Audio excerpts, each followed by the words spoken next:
எல்லாருக்கும் வணக்கம். நம்ம எல்லாருமே வந்து சிரிப்ப ரொம்ப நேசிப்போம். ஏன்னா வாய் விட்டு சிரிச்சா நோய் விட்டு போகும்ன்னு சொல்லுவாங்க.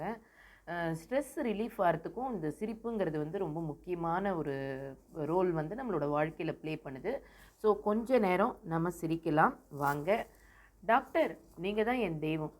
அப்படியெல்லாம் சொல்லக்கூடாது. ஆப்ரேஷன் முடிஞ்சா நீங்களும் தெய்வம் தான். உன் ஆசிரியர் ரொம்ப நல்லவர்ன்னு எப்படி சொல்ற? ஞாயிற்றுக்கிழமை கூடாது டியூஷன் வைத்து பாடம் நடத்தி எங்களை தூங்க வச்சிடுவார். எங்கள் அப்பாவை நினச்சா பாவமாக இருக்குடா. ஏன்டா எங்கள் வாத்தியார் கூட முட்டா பையன் மகனேன்னு தான் சொல்லி என்னை திட்டுவார். உங்கள் தாத்தா பாஸ் பாஸ்ன்னு சந்தோஷத்தில் குதிக்கிறார். நீ பரீட்சையில் பாஸ் ஆனதாக குதிக்கிறாரா? இல்லை, அவர் முதியோர் கல்வி தேர்வில் பாஸ் ஆகிட்டார். அதுக்கு தான். மகாராஜாவின் மனைவி காற்றடிச்சா பறந்து விடுவார்கள். மகாராணி அவ்வளோ ஒல்லியா?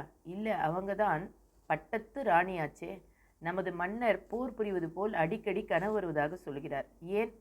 கனவில் கூட போருக்கு செல்ல மாட்டார் என்று யாரும் சொல்லிவிடக்கூடாது என்பதற்காகத்தான். அமைச்சரோட மன்னா எதிரி நாட்டு மன்னர் வீரத்தில் சிறந்தவராக இருக்கிறார். அமைச்சரே, ஒவ்வொருவருக்கும் ஒவ்வொரு திறமை இருக்கும். அவரை என்னிடத்தில் ஓட்டப்பந்தயம் வரச் சொல்லும். யார் ஜெயிக்கிறார்கள் என்று பார்ப்போம். அந்த டாக்டர் போலின்னு எப்படி சொல்கிறீங்க? வயிற்றில் கிருமி இருக்குது, பூச்சி மருந்து தாங்கன்னு கேட்டேன். உடனே மருந்தில் ஒரு பூச்சியை போட்டு கொடுத்துட்டார். கருப்பாக இருக்கிற மேகங்கள் மட்டும் ஸ்பீடாக நகரும். ஏன் தெரியுமா? ஏன்னா அது கார் மேகம், அதனால தான் ஸ்பீடாக நகருது.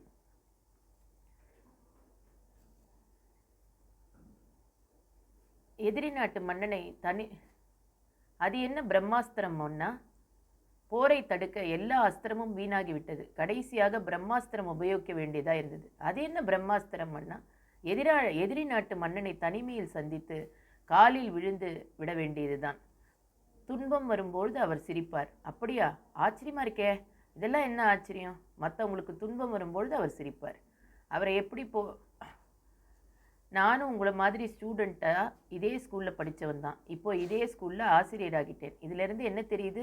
இந்த ஸ்கூலில் படித்தா வேறு எங்கும் வேலை கிடைக்காதுன்னு தெரியுது சார்.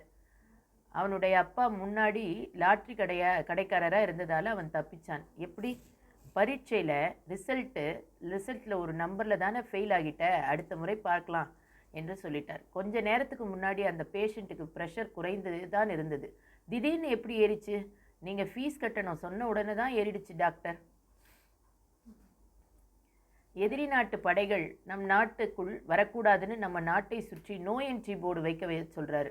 கான்வென்ட்டில் படித்ததுனால அவர் இங்கிலீஷ்காரர் மாதிரி பேசுவார். அவ்வளவு நல்லாவா இங்கிலீஷு பேசுகிறாரு?